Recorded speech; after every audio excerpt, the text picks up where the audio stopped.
Hello, everybody, and welcome back to another Squat Cobbler. I am Dr. Mike. Make sure you like and subscribe. And joining me, as always, Hi, everybody. This is Kelly at KELLYTHUL on Twitter and Instagram, and we're back talking some. I guess this is retro gaming. It's gaming at least. it's gaming. I mean, you can Yeah, do a lot of retro gaming with yeah. it. So, So so there you go. there you go. Yeah, it's retro gaming. It counts. Almost So forgot. Buy a shirt. yeah, buy a shirt. Come on, Kelly. That Jeez. was your. I said like and subscribe. You say buy a shirt. That's Buy our a thing. shirt. That's right. Yeah, such huge success with both. But anyway, I got my like and subscribe out. That's all I'm saying. that's right. Well done. You're welcome. Um, so Valve is jumping into the handheld market, which seems to be growing pretty quickly. I'm sure we can attribute a lot of that to the success of Nintendo's Switch. But then we saw the Evercade, which takes cartridges. There's a lot of handheld Raspberry Pi based options and things like that now as well. And now Valve is jumping into it with the Steam Deck. So Valve, of course, runs Steam, the PC gaming service where you can purchase games and digitally store your gaming library on there. They're coming up with it's essentially just a handheld PC is the way that they're pitching it from the little Q&A press conference thing we watched. There's been a lot of information over the last week or so about this online. More speculative, though. So this press conference was interesting because we got representatives from Valve talking about it, kind of letting us know what's going to be on there. And like Kelly said, this is retro gaming related because I mainly use Steam to buy retro games. Yeah, and it was. We'll include a link in the video description to the press conference or conversation that they had. It was nice because it was engineers, it was people. The people from Valve are people that were clearly involved with the creation of the device and not their marketing folks, which is great. So you don't get this kind of general high level, spiel you get from the marketing folks. This was pretty much straight to the point, rapid fire questions, quick answers, candid. So I think it's really good information and kind of an intriguing device. Looks interesting. Looks a little large, but I guess if you are, I mean, they are talking about this as being essentially a PC. Anything that can be plugged in via USB and anything that can be accessed via Bluetooth. Can pretty much run anything you can run on a PC. Again, you can really do anything that you would expect a PC to be able to. All the normal options that you'd get in PC games are accessible. That you're carrying around with you. So something that, can potentially do more than your tablet or your phone could do. For anybody who's looking at it like, well, beyond just gaming, just like when we talked about the Atari VCS, like they're pitching that as sort of a gaming PC, but really it's just a streaming device, which we have on everything else. So yeah, because I picked up in the link we'll provide, and also just in a couple other articles I've seen subsequently, that you can install Windows on this thing if you want to, because it is basically a PC. It's a handheld PC, and so you've got a lot of flexibility and power, but it's got that obviously kind of close coupling with the Steam environment and targeted largely for the gaming experience and something optimized to make that gaming experience pretty cool in a handheld form factor.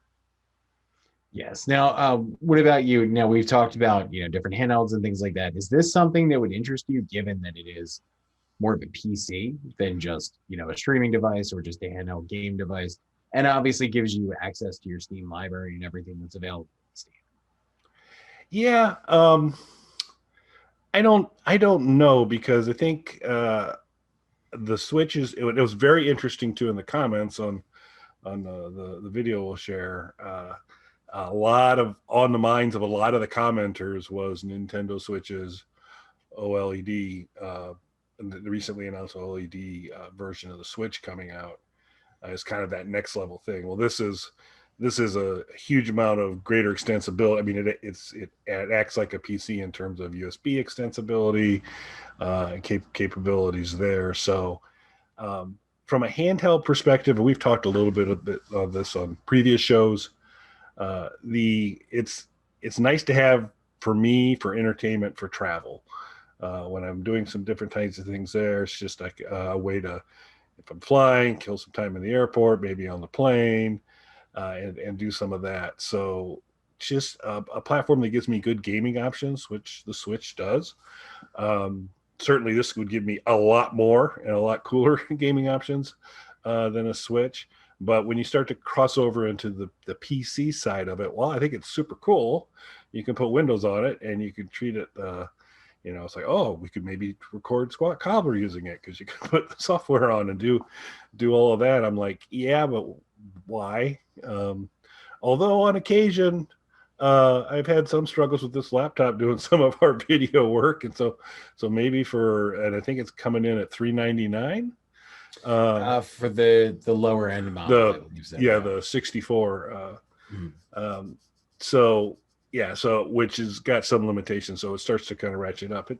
It gets kind of maybe that would be the extra horsepower I need for a few things, but I don't. My main use is when I go to kind of a desktop laptop environment. It's for video editing for the most part, and that's not going to be to me a wonderful experience on the Steam Deck. So I find it really cool, and I'm very impressed. And I think that price point's attractive for what you get for it, particularly the high, when you get into the higher horsepower versions as well. So I find it interesting. It's probably it probably hasn't leapt to my top 5 of what's my next technology acquisition, but. And, they're like everybody else fighting all the supply stuff and all that you can pre-order this thing, but it's not, and they're talking maybe second and third quarter of next year for things to arrive. So, don't want to get my hopes up. If I did want it, that'd be showing up anytime soon. But I mean, I'm super, super intrigued by it, but it's, like I said, probably hasn't bust my top 5 in terms of where I go next with technology. What about you?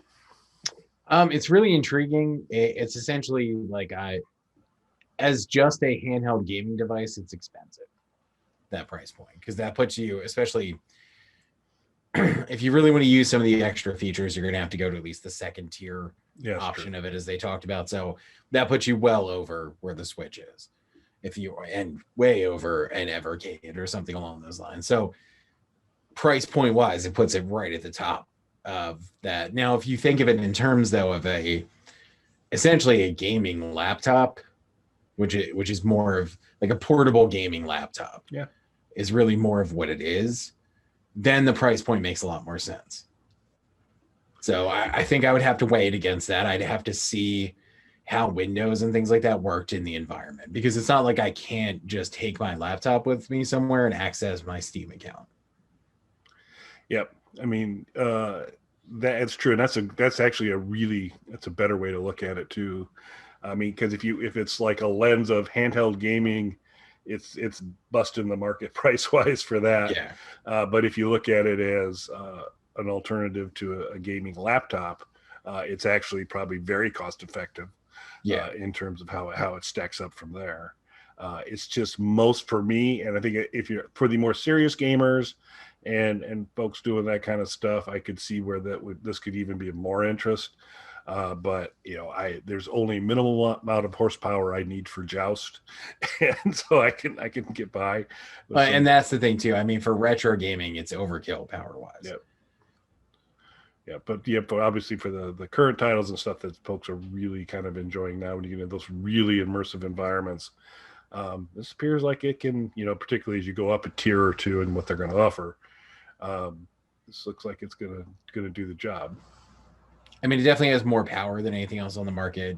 Even the Switch, while some of the more current games do run on the Switch, they are pared down compared to their traditional console counterparts. So this gives you the option of those current games playing at 60 frames a second on a handheld.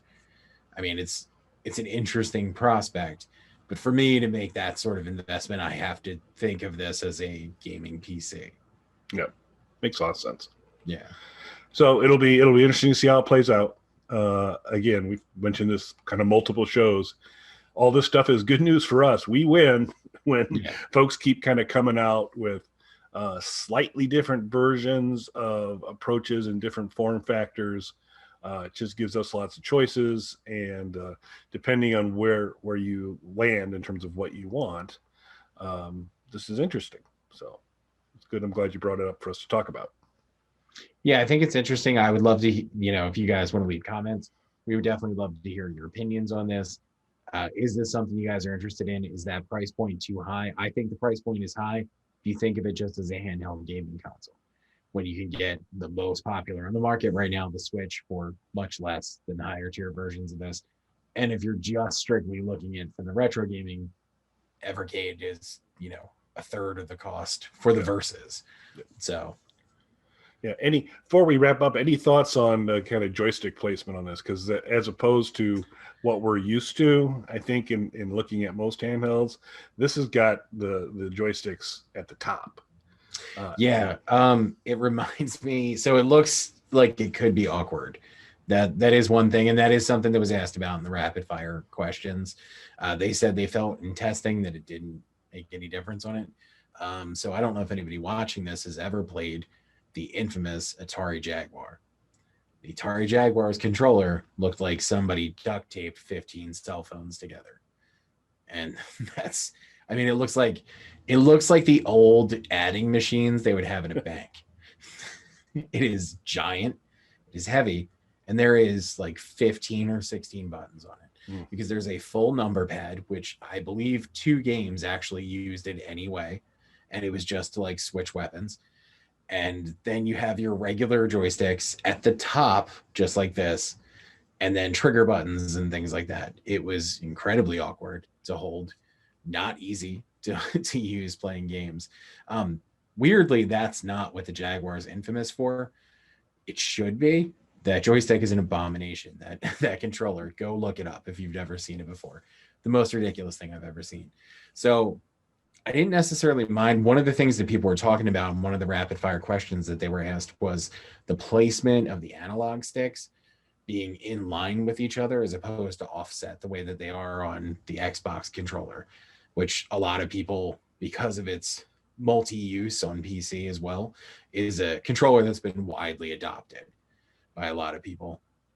I don't mind that it's that way, and especially I tried to play some games on a Super Nintendo style controller, which is a decent controller layout that was copied for a long time, that has analog sticks on it that are side by side like that. Not literally side by side, but in line like that. And it is a little bit more awkward. It is more ergonomic when they're a little bit offset as far as how you can hold the controller. So there's that. But then this has trigger buttons that are on the back of the unit as well. You have trigger buttons at the top, and then there's 4 more that are like in the center on the back of the unit. If a game actually utilized those, that would be incredibly awkward, I would imagine. Yeah, I thought they mentioned those, and they said they're programmable. So you can certainly probably do some mapping to kind of get it in. But yeah, I'd have to. And Valve, if you're watching, probably Mike and I can speak to this more effectively if you each send us one. Obviously that's the solution. We can speak better. That's the solve. But absent that happening, we just have to guess. And since I don't have one in my hands right now, I'm going to guess that's going to be awkward because it looked, but again, you really can't tell for sure. Visually, when I look at it, I go, that's probably going to be awkward. But, you're surprised sometimes when you pick some of these devices up because they've thought these things through, and where your hands and fingers kind of naturally land once you kind of get a hold of it. Sometimes it might be, oh, that's actually a really good place for it that you just hadn't thought of before. But we'll have to see. But, absent having them, we just have to guess. So you can fix that, Valve. You could correct this issue. And while you're sending it, buy a damn shirt. Just go ahead. You guys should send us units and go purchase our shirts. That's all we ask. I think that's pretty fair. It's a small ask. Excellent. And for anybody watching, go play Atari Jaguar games. Yeah, that would be. We should probably do a standalone or you've mentioned it a decent amount of times, and we've kind of covered I think a lot of the goodies on it, but maybe it deserves its own show sometime. We'll see. A Jaguar episode? Yeah. I like the Jaguar. It's a terrible controller.